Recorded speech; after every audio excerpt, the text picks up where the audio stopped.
as a university professor and all of us on Zoom all the time. So I will try to do as short as possible and as efficient as possible. Now, how we spend the first few minutes of every Zoom meeting? We look behind the speaker like, what's there, right? Interesting. And what's normally there? It's a bookcase. Why? Because any information that we share with the people, it goes through different streams, right? It may be verbal, the words we say, maybe vocal, what's the tone we use, and visual, what's the image. So when you have a bookcase behind you, it sort of shows, hey guys, I've read all these books, so I have something smart to tell you. Well, I do have bookcases in my house, probably 7 of them, plus some piles of books in toilets. But not in this room because I'm hiding from my kids. But I also have some visual message here, and this is the light here. But let's start from the beginning. David called me a couple of weeks ago and said, can you say something about this crisis situation and how to manage it? I said, sure.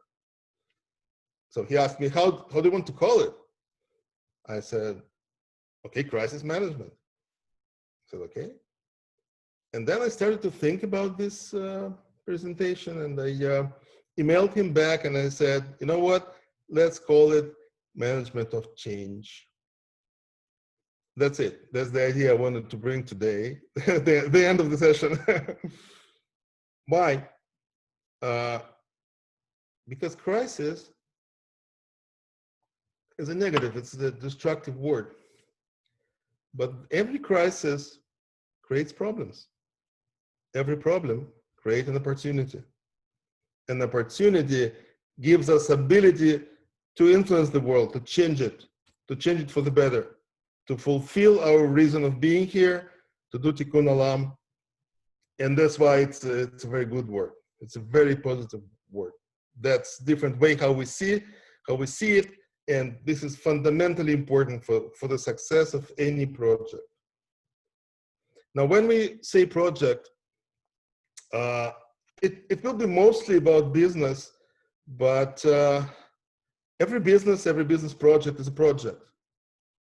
What's project? Everything in life is project. Marriage, it's a project. You want to have a kid, it's a project.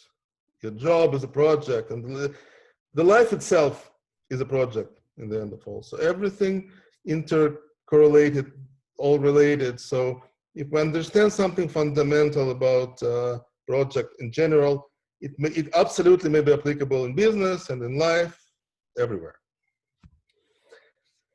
So starting about light, remember, so let's start from the beginning. What was the beginning? Bereshit was light.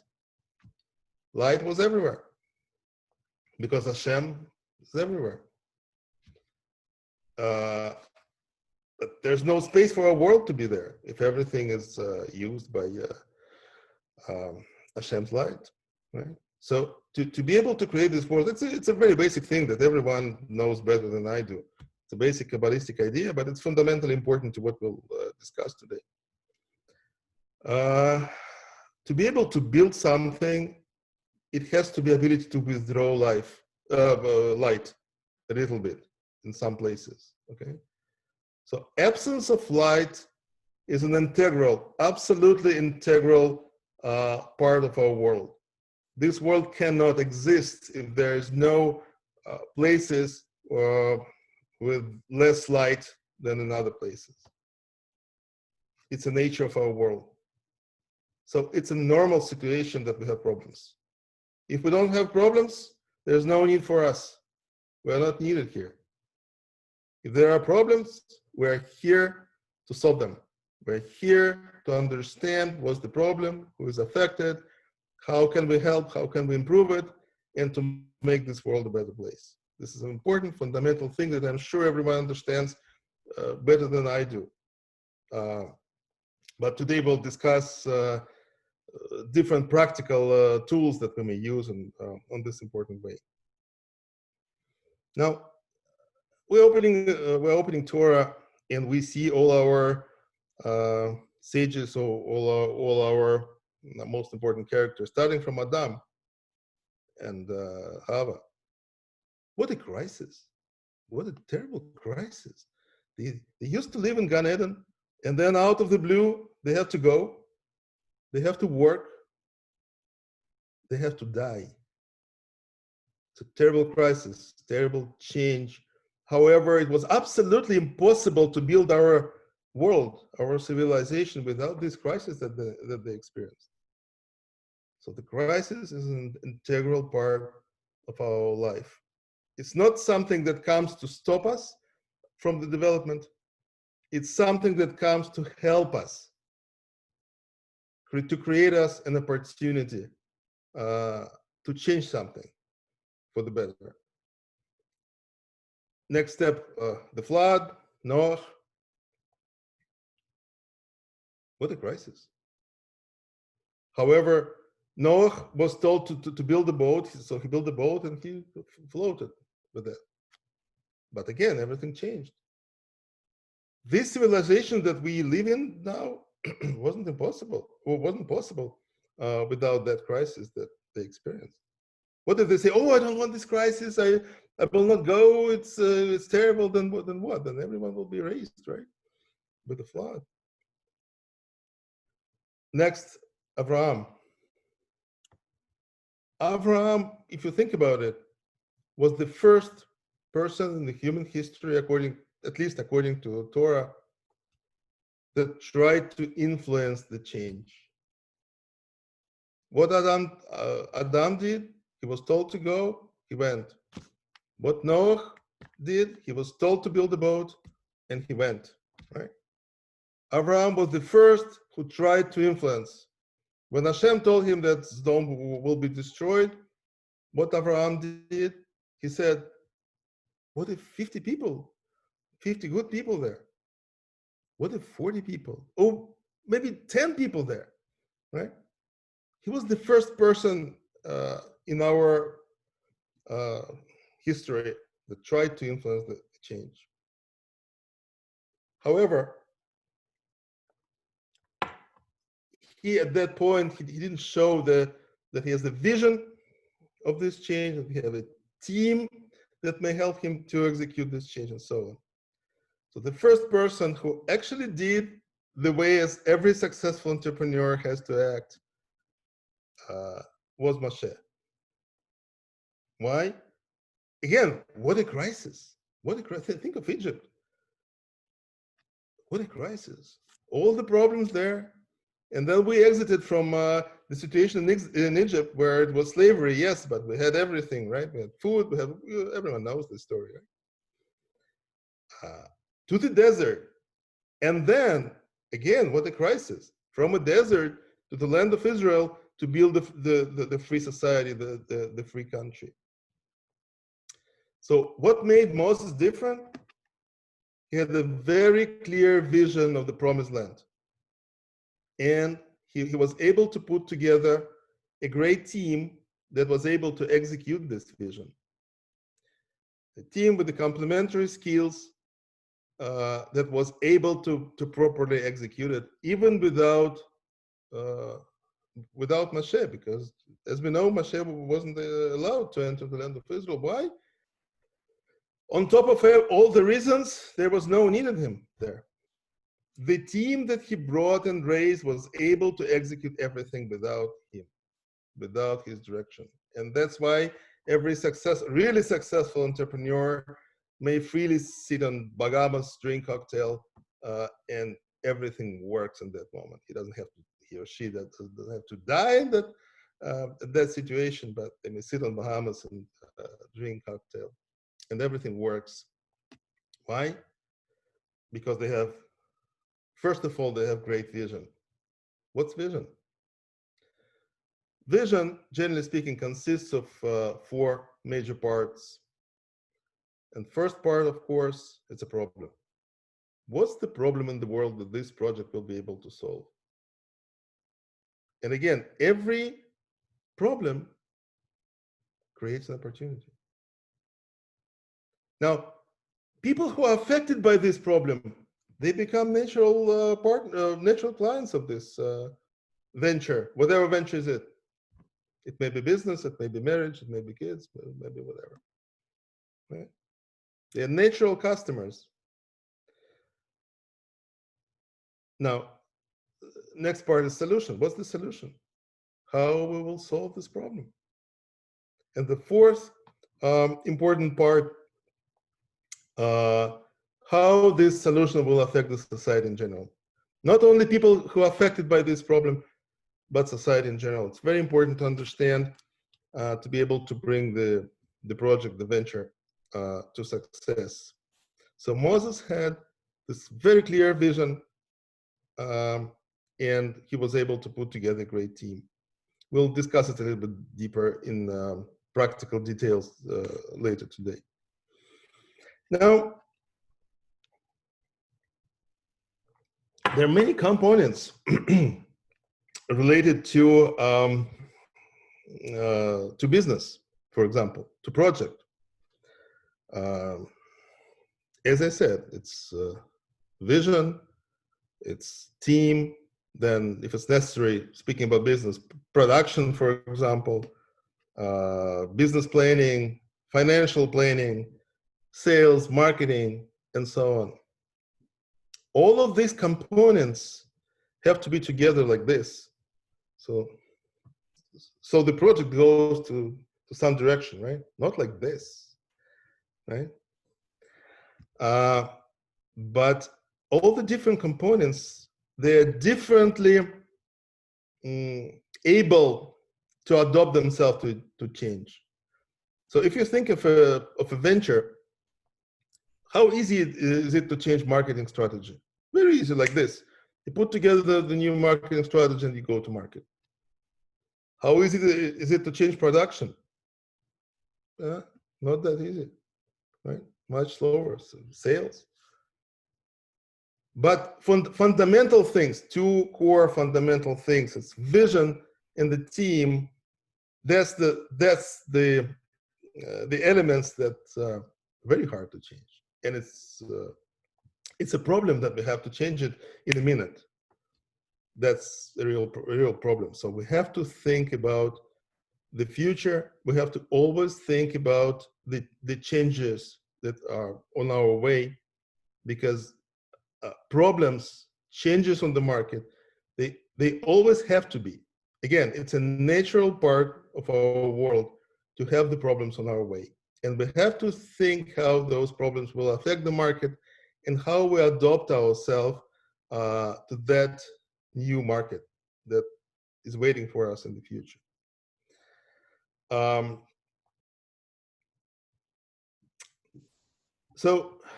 And by the way, speaking about entrepreneurship, Steve Jobs, who was a very successful entrepreneur, as we know, his famous phrase was, if you will understand at some point that this civilization is built by people who are not smarter than you will never be the same again. That's he said. And I can add from myself. Because that means that you can influence this world, you can change it. And if you can, you have to. So every problem, it's not a problem. Every problem, I mean, it's not only the problem. Every problem is an opportunity. It's an opportunity for us to learn why this problem is given to us. And it's an opportunity for us to do something to solve this problem and to fulfill our mission in the world, to change it to the better place. David, I want to ask you to give us the second slide. Okay. Can you show us the second slide, please? Of course.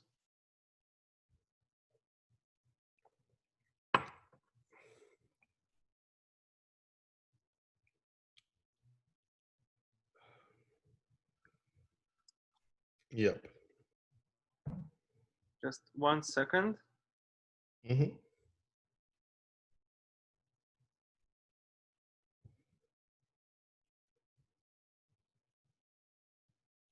Yeah. Okay, whatever. So, yeah, this is the typical life cycle it's written here life cycle for business because it's my slide from my lecture in the business course. But generally speaking, it's a life cycle of any project. So it starts from startup, then rapid growth, then maturity, and then it goes to plateau. And then after the plateau, if you don't do anything, it declines. Because the number of problems around this venture becomes too big, and it affects competition, the situation, legislature, whatever, many components. And the market itself is changing. So if we don't do anything, this goes to death. Any project dies. Now, if you want the project to last, to be successful, we have to try to go to this rebirth stage. But how to get there? At the moment of maturity, no later than in the beginning of this yellow line, let's say, we have to already understand how the future market will look like. What will be the problem in the future market? And not necessarily will be the same problems as we have today. Pretty often, the market completely changes. So we call it crisis here. See, between maturity and decline, this crisis. Oh, something happened. Something happened. The market has changed. The situation has changed. This is COVID around us. Legislation has changed. The regulations changed. Oh, we are afraid our project will sink. Our project will die. And this is not the best successful strategy. It is very important. Now, this situation with COVID came, but any other situation may come. Because as we discussed, and it's extremely important to understand that a crisis is a natural, integral part of our life of any project, business project, life project, whatever project it is. So we have to fulfill two functions. We have to take care of the necessary things at the moment of, let's say, if we are mature at this stage. And at the same moment, we have to think how the market will look like in the future, and what have we do to fulfill not the problems of today, but the problems of tomorrow. And if we're already in the crisis, or if crisis came like this one, who was able to think about this virus? But okay, so we are in the so-called crisis. Again, crisis equals opportunity. It's opportunity. So something changes, somebody goes back, somebody goes from the market, some companies die, some projects die. That's an opportunity for us to grow. That's an opportunity for us to fulfill those spaces, those markets. So we have to take care of the situation of today and of the situation of tomorrow equally. This is very important. And this is the key for success.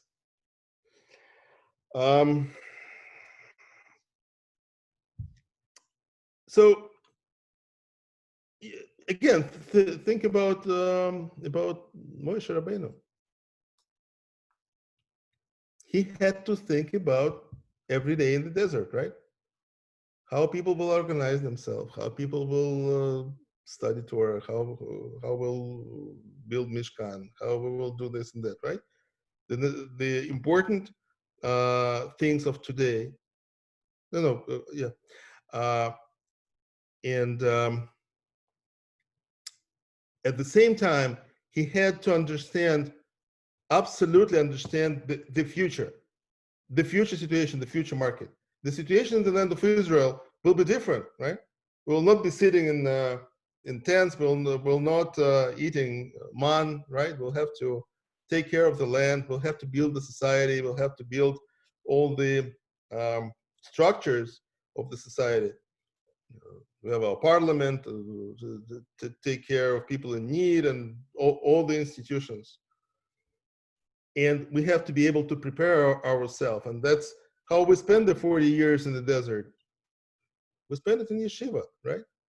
Studying what? The future market. It's a very Jewish thing and it's a very business thing. We were sitting in yeshiva and studying the future market while taking care of today.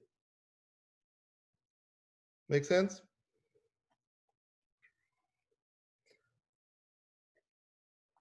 So if we have a project, if we have business, I will give practical examples now. If we have business and now we're in crisis, okay? It was a good idea to think before, but okay, now we're in crisis. So we have to do two things. First, what can we do to save ourselves, to change the model to save ourselves today in the current situation? And also at the same time, we have to think how the future market will look like, what will change, what will be changed, and how can we do it? Now, how do we know how the future market looks like? We can think about it. We can see the tendencies that we can find in society. And also, when the situation of change is coming to us, we have to ask people.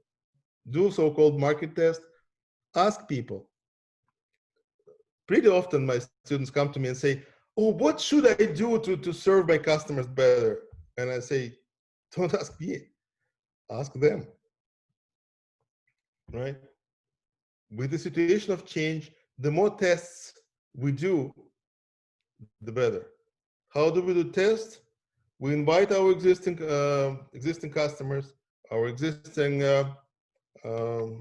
partners, and we offer them to try the new model and see how they react.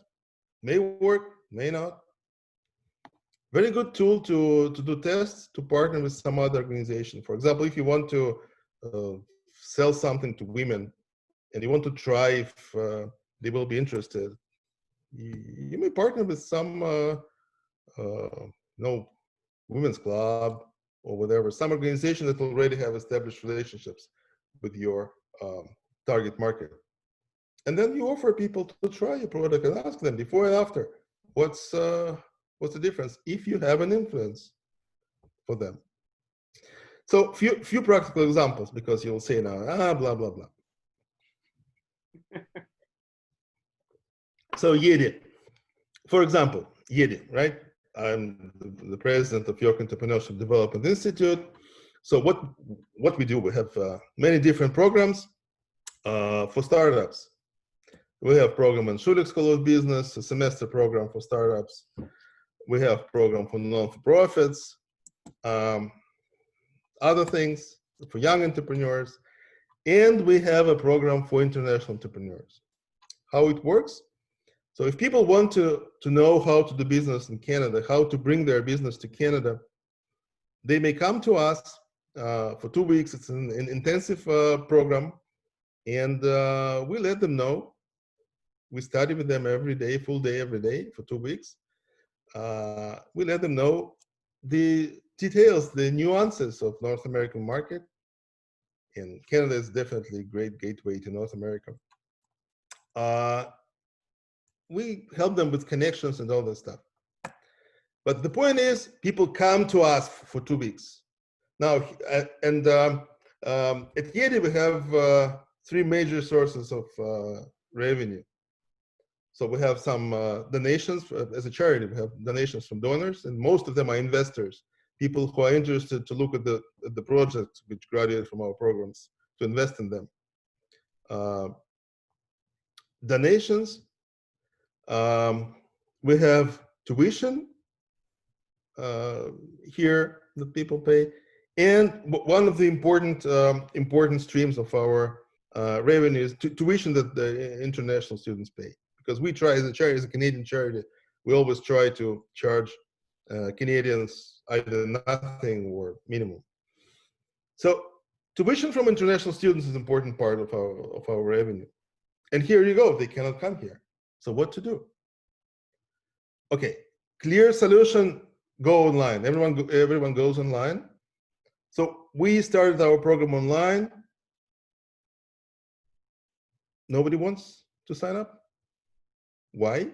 Because very important component, and it's important to think in this, to think, what are the components of your solutions? Maybe it's possible to separate them and try to sell it through different channels. So in our case, important component of for people to buy this product, to come for our program, was to come to Canada and see everything here, touch everything here, create connection, shake hands here.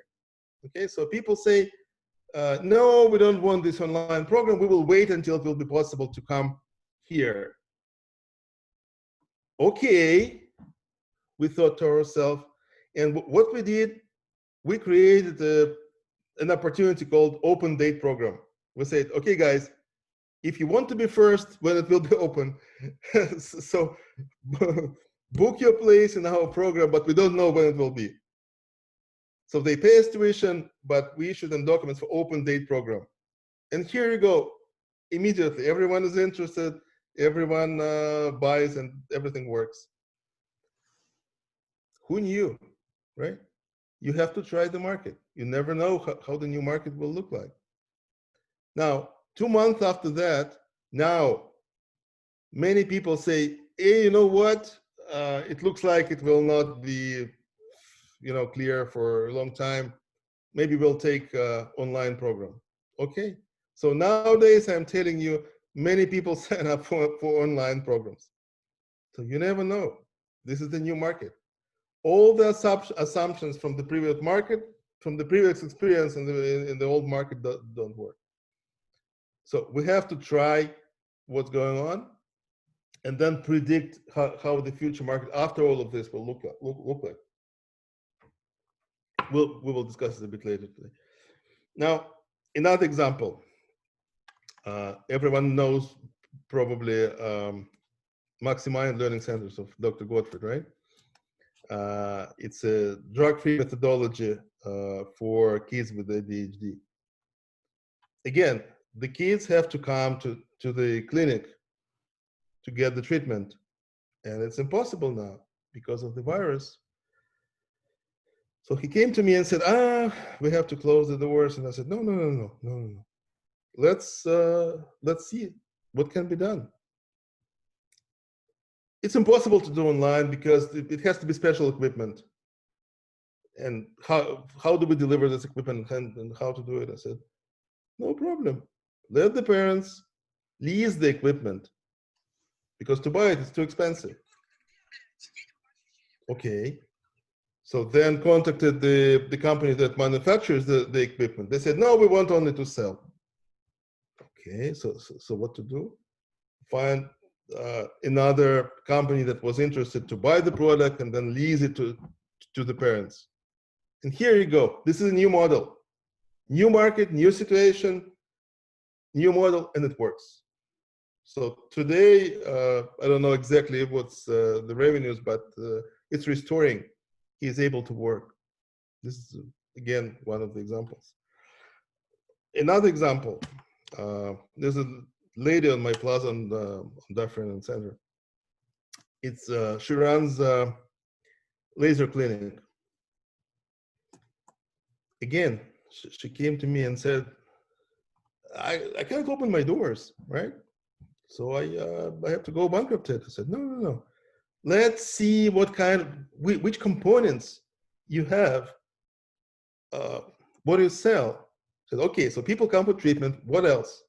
People come for instruction how to take care of their skin. Ladies mostly, of course. What else? People come to buy some supplies, some creams, some whatever. I said, okay, so see, you have 3 components of your business, of your product, right? And only one of them you cannot sell right now. The actual treatment with the professional, okay. And again, I said, you may sell it open date. So when it will be open, people will have the voucher to come first, right? And people may or may not value it. So what she did, and it works very well. So first of all, she started to sell this open date for the treatments. Secondly, she created online store for the creams, for all the supplies that she sells. And by the way, I am telling you, some of you probably know, some of you don't, it's very easy to create an online shop, very easy. There are some tools in the internet. It's not expensive. It may take an hour to put together an online shops through Wix, through many other platforms. It's not complicated. So after one day, she had the online store and she started to sell the products. And now when people get the product, they want to know how to use it, right? And guess what? She started to sell the lessons, how to use it. And here you go. It's a different situation. It's a different model. But she didn't say like, that's it. I have to go bankruptcy. No, she analyzed the situation. She tried it. It may not work, but at least we may try. And it successfully works. That's it. One more very basic example, because people normally say, okay, this is Yeti, it's complicated. This is clinic, it's complicated. Okay. You know, our building on Alna Street, where Yeti headquarters is, when we bought this building, it was at the back, it was bakery. So I said, can you please go, because we have institute here? Said, no, please, because we know we're here for 30 years, blah, blah, blah. I said, okay. However, you have to be innovative. You have to help our students who are involved with food manufacturing, so allow them to try something with your facility. He said, okay. So we created some sort of symbiosis, and he stays there. Now, with this COVID situation, nobody closes bakeries, but the restaurants closed. So he used to sell to restaurants. And he said, okay, I have to go bankrupt. And I said, why? He said, because I was selling to restaurants and restaurants are closed. I said, but people are here. The same people who eat the bread are here. So it has to be different channels. So think about it. You're not selling to restaurants. You're actually selling to end users, to people who eat there in restaurants. So they will buy it from stores, from online deliveries, or whatever. He said, In 1 or 2 days, he connected through stores. He opened the delivery system, and here you go. He survived, he works, everything is good. So these are basic examples. We may discuss any project. The point is, any crisis is an opportunity, and we have to use the opportunity. It's a shame if we don't use opportunity. We are here to be able to use opportunity to improve the life for the better. Now, David, can you please show the next slide? Okay.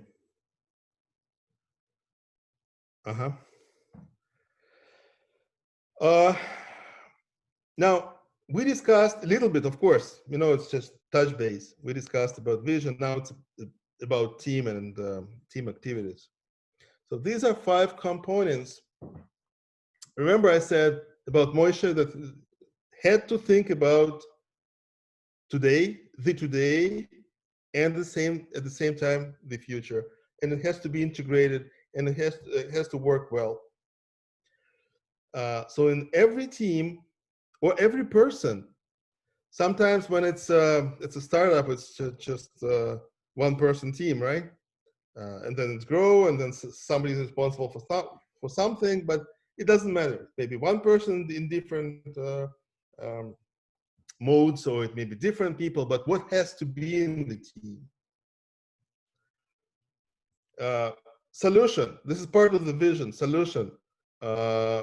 Have to be able to provide solution for the problems. There's some problem in the world, and our team, our company, creates the solution. Can you hear me actually?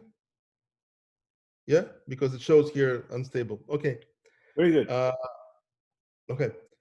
If we don't provide solution, who needs us today? This is the same thing as in the desert, right? If we don't able to find man, if we don't able to do whatever we have to do today, why are we here? Why are we there, right? But if you focus, if the project focuses on solution only, it will not go anywhere. Because it's something like, I have to work, I don't have time to think, I don't have time to change because I have too much to do, right? I'm working, I'm providing the current solution. I don't see the future. And when the future comes, ta-ta, market changes, you cannot do it in person, and crash. It doesn't work, right? So this is the problem. It's an important component, but it doesn't have to be the only component. Second component is administration. I call it administration. So we are able to create solution, and now we have to think how we do it efficiently, right? How we put things together, how we structure everything so everything works. We don't have to stay at work from early morning till late evening, right? Maybe we can structure the way it will work, and we can save resources. So we may allow somebody to do something and all this stuff. So the structure. Now, this is a very important component, but if this is the only component, it's a problem, because who is the person who thinks only about administration? It's a bureaucrat. It's a typical bureaucrat. Okay, so we need a structure, but we cannot allow structure to be the only power that moves us. The third component is finance, or I could say resources. Resources, maybe different resources. Money, time, whatever, right? And it's not only about business. At home, okay? If you think how you will feed your kid today, how to make sure they do lessons and only about that, and you don't think about the future, you will not be able to develop the kid properly, right? You have to think about today and think about tomorrow. And it has to be enough resources to fulfill it, because if you have great vision and you don't have finance or other resources that you need to have, it's a problem. Again, it's very hard to be a person who fulfills all the missions, solution provider, administrator, financier. It's very hard. It may be one person who may switch to different modes, which mostly happens with the startups, or it may be different people who are responsible for that. So these three components, solution, administration, finance, they create short-term success. Today, the desert thing. However, as we discussed today, it's very important to think about the future. So the future, again, you need finance, you need resources for that. Innovation. What's innovation? You predict how the market will work, and you think how you will adopt to that market. How you will go online, how you will change everything.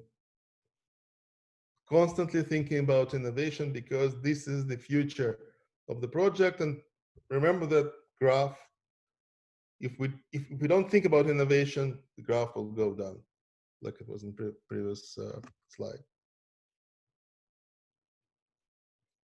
Now, next part. Now, if you only think about innovation, also you cannot survive. Okay, you have new ideas, new models every day, and it's impossible. People cannot follow you, right? It's a very important component, but it cannot be the only component. And next component, very important, integration. Everything has to be integrated in a team. As I said, you can do something this way, but it's very hard to do something this way. And it looks easy, but it's actually not, because every team consists of people with complementary skills, and it's great. It's good. You don't need an accounting firm which consists of 5 accountants, right? Makes no sense, right? You need salesperson, you need marketing person, you need production person, everyone. People are different. What they have to share the same vision. Where they go, And this changes. This changes. It's very important to have from the very beginning, but it's important to continue to have it. Because with the changing markets, this may change. And also, as I said, it's easier to change marketing strategy than production, right? And so on. So when the market changes, and market will change, the situation will change, the crisis will come, the situation will change, and the vision for all the different components will be changing, and it's normal. It's normal. We just have to think about it and have this component of integration. So we're thinking about future, we understand how the project will look differently, when we think how we'll adopt it and integrate every component. You don't change marketing strategy until you know that your sales department is ready to work with that. And you don't change your sales department until your production, let's say, can produce whatever is needed on the new market. Otherwise, you'll be promoting something that doesn't exist, and so on. If we think about person, we say, you know what, this guy is falling apart. That means not healthy, right? And if we say, oh, these guys put together, that means healthy, right? So every project have to be healthy at any moment. If we're not healthy, we cannot produce results, right? It's very important to be healthy. The health of every team for every project consists of all this or consumes these vitamins. Vitamin S, solution, vitamin A, administration, vitamin F, finance or resources, and vitamin innovation, vitamin integration. If all the vitamins, you know what happens with the body if you have much more one type of vitamin than other? It's not healthy, right? Exactly the same happens with every team.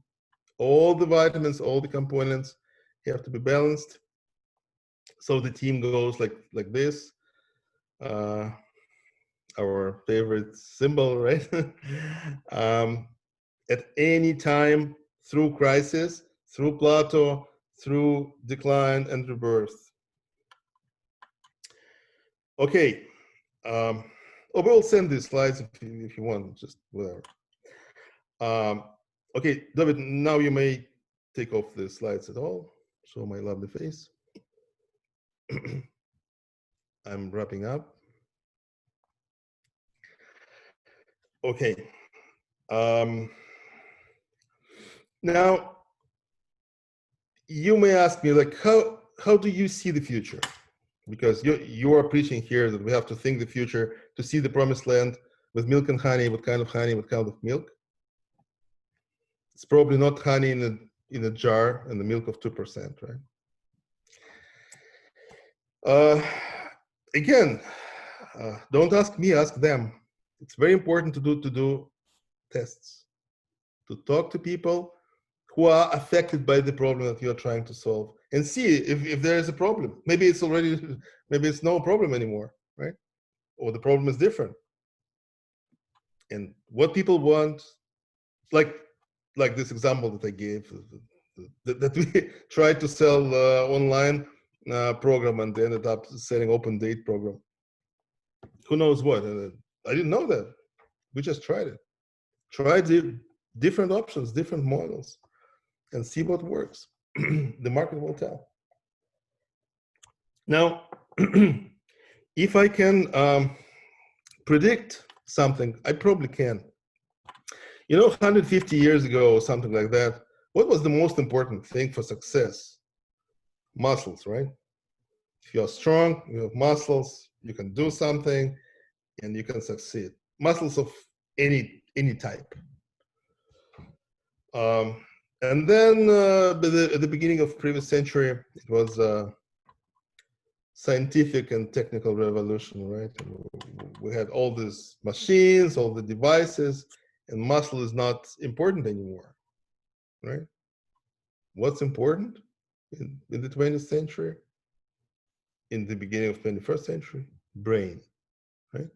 If you have brain, you may create machines that will be much more efficient and give much better results than muscles. And this is changing.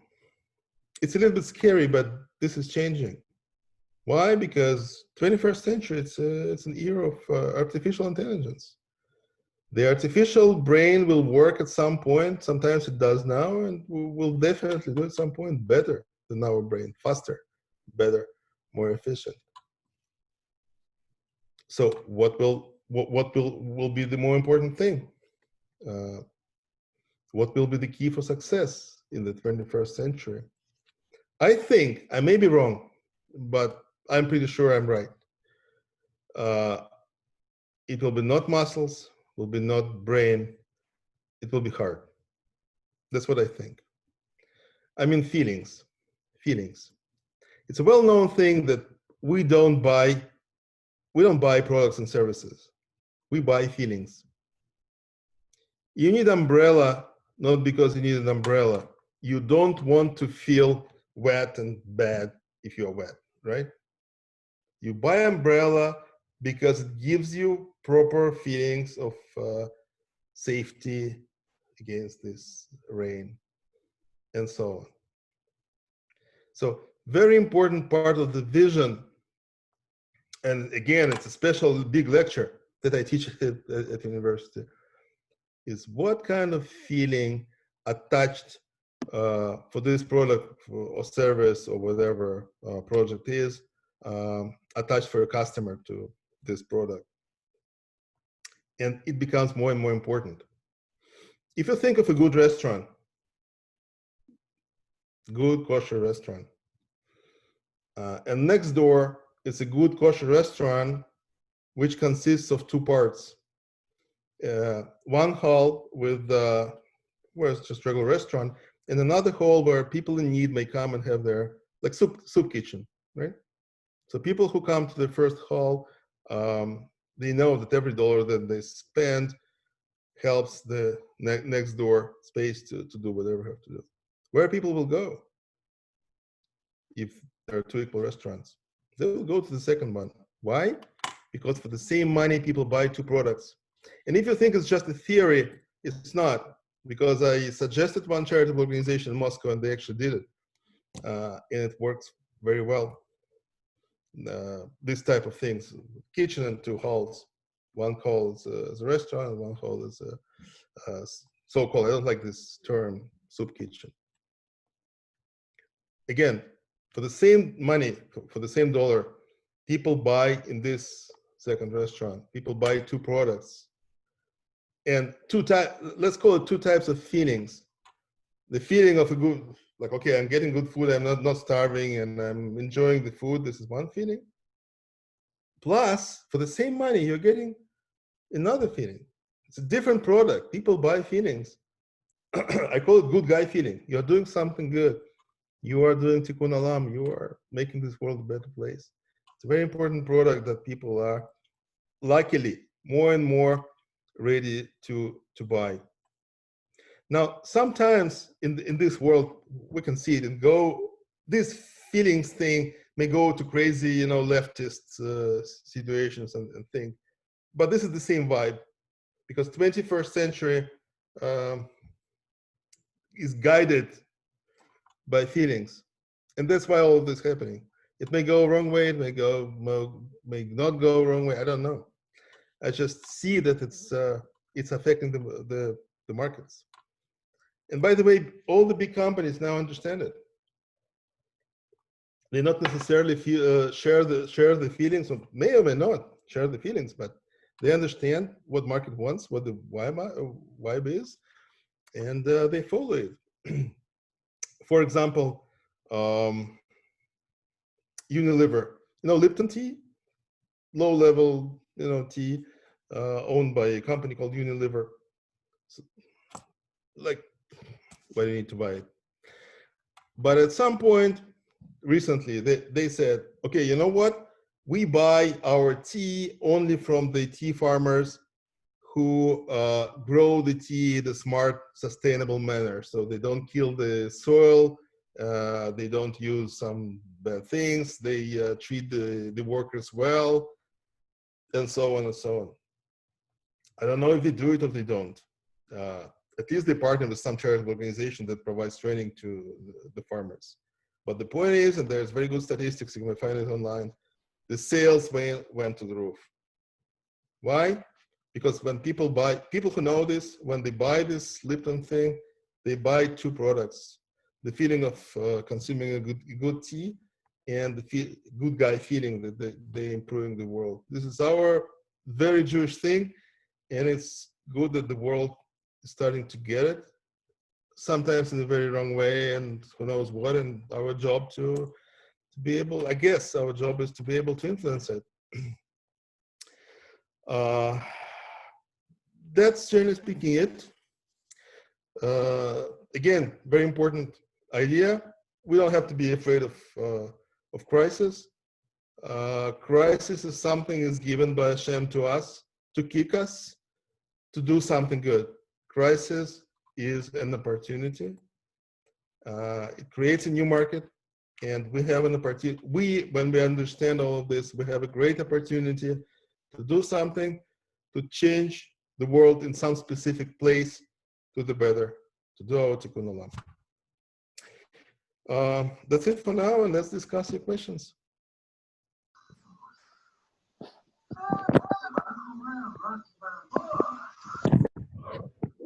Any questions? David, you just unmute people again, or unmute somebody who wants to say something. Any questions? That's what I did. I unmute everyone. So if anyone has a question, please. I have a, hi, Dr. Miali. I have a couple of questions. Okay, we just have to mute somebody who raised him. Can you hear me? Yeah, go ahead. Okay, it's really not a in a sort of a business sense question, but it's more of almost like a educational challenge. And it's I just want to get your take on this. Like now we have coming September, it's in my mind, I have schooling concerns, you know, especially with young teenagers. It's a big unknown how the future of education is going to come about. And along the lines of what you've said, is this an opportunity, and how can we, maybe from the perspective of education, how can we, speaking about a teenager, of course, now we're not talking about university kids, but teenager, how can we perhaps look at this problem, like you said, and see it in a positive manner? You have any, maybe? Oh, thank you. It's a great question. You have any input on this? Absolutely, yes. And as university professor, I have to think about it, and I actually do. Yes, so this is the changing world, and now we have to accept the situation. We have to do things online. We have to use technology. We have to use artificial intelligence. We have to do it. It's the 21st century. This situation with COVID, it's a kick for us. The civilization is going that way. You cannot change it, and you don't have to change it. We just have to follow it. So, for example, at Yeti, we are making now an educational platform that will use artificial intelligence. And for example, it will help, it's about startups, right? In our case. So it will help our students to play with it. So for example, they select one model, let's say manufacturing. That's the amount of money they invest. That's the model. And that's how they do marketing, this and that. And this artificial intelligence help us to create a model of the situation. So they may play, so they may make mistakes, not in real life, but during this gaming, let's say, situation, right? And I think this is the future of education. This is the future of our civilization in general. And absolutely is the nearest future of education. More online education, more quality online education, and heavy use of artificial intelligence during it, which gives new additional tools, many, many interesting additional tools. We don't even know all of them yet. And we were busy with our current situation in the desert, right? We were producing. Like, I went to university every day to give my lectures, and I never thought, yes, I thought that we have to use it, blah, blah, blah. But here you go. This is the crisis that put us in this situation. And we are now working, and I guess in a month or so, we will bring very interesting platform that will give many, many, many additional opportunities for good teachers to teach kids. Okay. So again, something very general, but you addressed it a little bit. Like, how do you managing not the economics, but managing the psychology of the pandemic in a positive customer service manner? As a professor, you mentioned the healthcare or a health-related service that you mentioned in your example before. But is there something we can tap on in terms of what their mindset of people are? I know in my profession, there's a lot of it has to do with infection control. For example, that's become a kind of a big fear in the population. So this is let's call this the problem. That's the problem. Now, is there a manner in which you can tap into this problem and turn it into a positive outcome, from a professional or business perspective? Is there something that you could elaborate? Absolutely. Yes.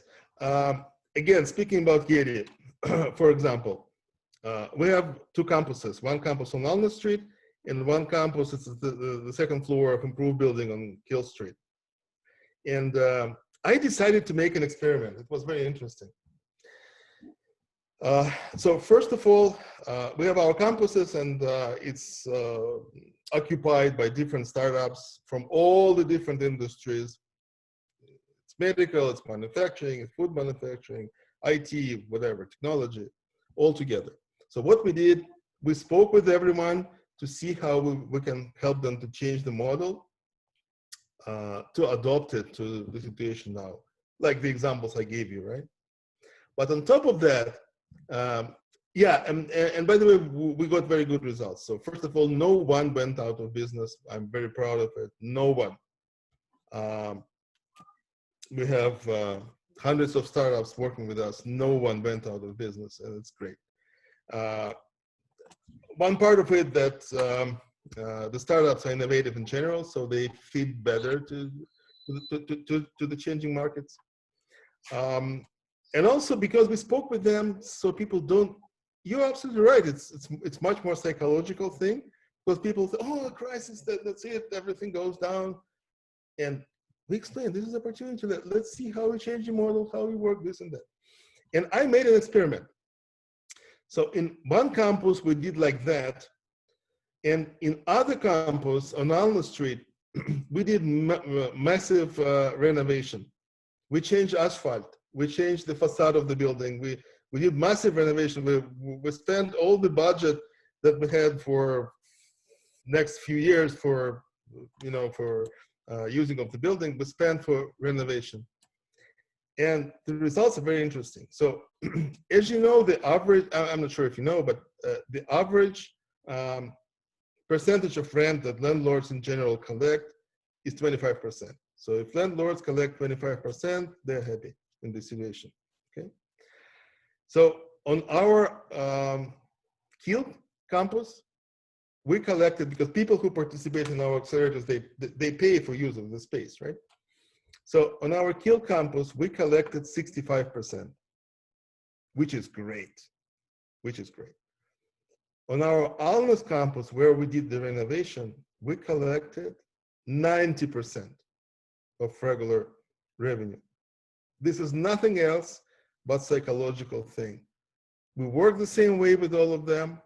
This is just psychological thing. Why? Because they see we're not afraid, we're not giving up, we're not putting our hands down. And opposite, we even doing some progress. If you guys drive by our building on Almas, you can see it's now different color. we have new asphalt, we have new doors, and it affects everyone. So first of all, be always this source of light and optimism, because the situation is, from this angle, is optimistic enough. Now, speaking of health industry, as I said, again, you may separate your activities as we discussed about that venture, and people will see that you are active, you are not giving up, you are not sitting and waiting, and so on.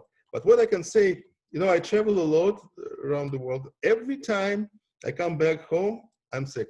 I'm getting viruses, and I spent 1 week or so with runny nose and all this stuff. These days, I came from Israel exactly 2 weeks ago. I'm completely healthy. Why? Because everyone washing hands around me. It's a positive thing. So if you able to separate your model to different elements and show people that you're active, like online store, like online whatever, training how to take care of the teeth or whatever, and if you invest in your venture so people see that you're not giving up, and opposite, you are here. Hey guys, you guys won't give up. I'm here to take off, to take and hug the market. That's psychologically very beneficial. Very good. Thank you. Thank you. I have a question, if I may. Yeah, can you hear me? Yeah, Boris, go on. All right, thank you. The question is about scaling. So in other words, how do you, I'll tell you shortly about my situation. Basically, right now it's I and my wife. I spent a number of years working for a big publishing house, and then a few years ago, we ventured on our own. Went on our own. So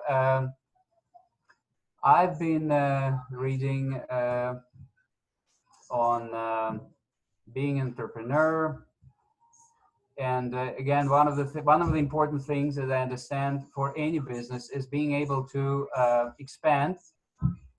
At some point, you may have too much work, which is, of course, having work when you're on your own is a blessing. We all want that, but at some point you may have too much. So you need to be able to scale. So how does a 1 or 2 people operation scales his business? That's my question. Okay, thank you. Very good question. So first of all, if you cannot sit on Bahamas and drink cocktail, you have to improve your model. Okay, if this is the situation at the very beginning of the start of a company, it's okay, definitely fine. But if your venture goes to the plateau when you're thinking about scaling and all, like serious scaling, and you cannot sit and drink cocktail, it's a problem. You have to look at the model. Now, how do you scale? There are many ways to scale. Definitely, you may use other companies that not necessarily do something yourself, but delegate it to other companies, to subcontractors to do. And also there are many different models to scale. To scale, not necessarily, which not necessarily requires you to do something. For example, if you think of franchise, okay, if you do your service or your product like in this market and you want to go to a different city, you cannot divide yourself to 2 parts, right? You can franchise your model if you prove that it works well, or you may license it to somebody if there is something to patent in your methodology. And by the way, not everyone knows, but methodology can be patented. It may be delegated as well. If you want, we can discuss directly the specifics of your venture after this session. But yes, I think. sorry, I just want to say it's about the model. You have to to refine the model of your operations? Yes, I think I'm going to basically getting in touch with you later on, and we'll just go from there, because you obviously need specifics. I need to share with you what we do, and this is the time for a longer conversation. But I'd like to thank you very much for your very interesting lecture. I very much enjoyed it and learned a lot. Thank you.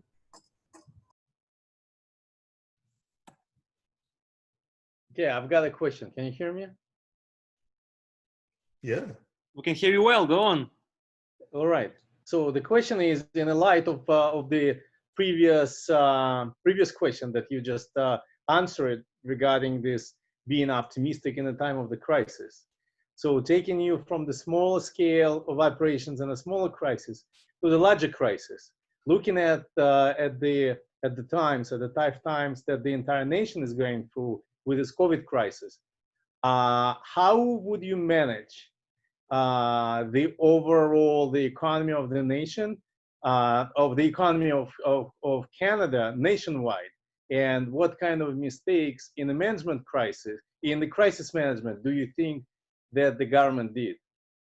I'm sure you were thinking about, and I'm sure you're thinking about putting yourself in the shoes of those on Ottawa Hill. So what do you think they're doing wrong, and how would you manage it?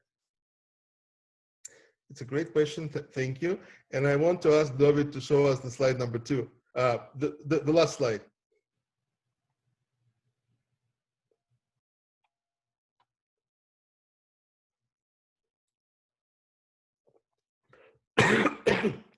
David, can you show the last slide?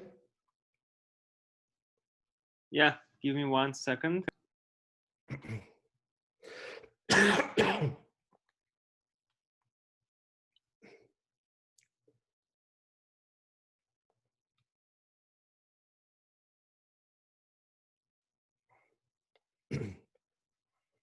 Yeah. So generally speaking, this is universal structure that works for any projects and for any team, right? It may work with the country as well. So the government and the people of the country, they have to be together. Again, like this, like Hamza, right? They have to develop together, they have to respect each other, and they have to share the same vision. That's very important. So first of all, this government specifically, and that's the major reason why I don't like them. They don't have their vision at all. At all. And that's the major fundamental problem. It's not about corruption, it's not about leftism, it's not about this and that. It's about the lack of vision. That's my personal opinion. Okay? And then when they have vision, they have to be able to share it with people and to make sure that people share it. And then as a team, the country is a team as well. And the government have to lead them. So the government have to take care of the short-term goals, right? To provide the solution, to make efficient structure, to think about finance, right? And long-term innovation, how we change, integration, how we get together to make sure that everything goes together. That's, I believe it's a pretty universal strategy. I don't want to discuss now because I don't want to go to politics, what exactly have to be done, but that's the general idea. And I believe this government is liking this. All right. Thank you. Great answer.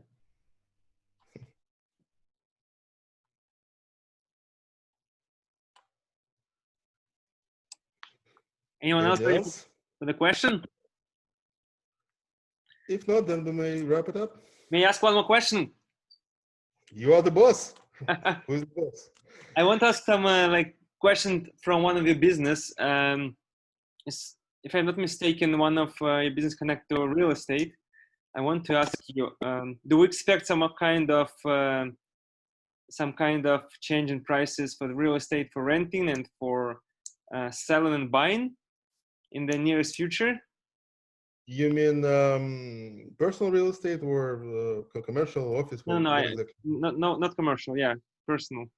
Okay, because so personal real estate, definitely that's crisis. People have less money, people scared, people blah blah blah. So the the prices will go down. However, real estate is a slow thing. Normally, statistically, real estate reacts on the situation, on the crisis, or opposite, in approximately a year after it happens. So I think it will go down, but approximately in 8-9 months, depending on what will happen here. I predict interesting situation, since you have asked about this, but I predict interesting situation with the office real estate, because people will not need it anymore. Right. We got the magic kick. We go online. We will use artificial intelligence. Everyone knows they may work from home. This and that will be. I think office real estate will have problems, at least in this period of time. We'll see. Right. We have a question here in the chat. If it's possible to get your email. Yeah, of course. Very easy. It's mresin@jedinstitute.org. I can type it here.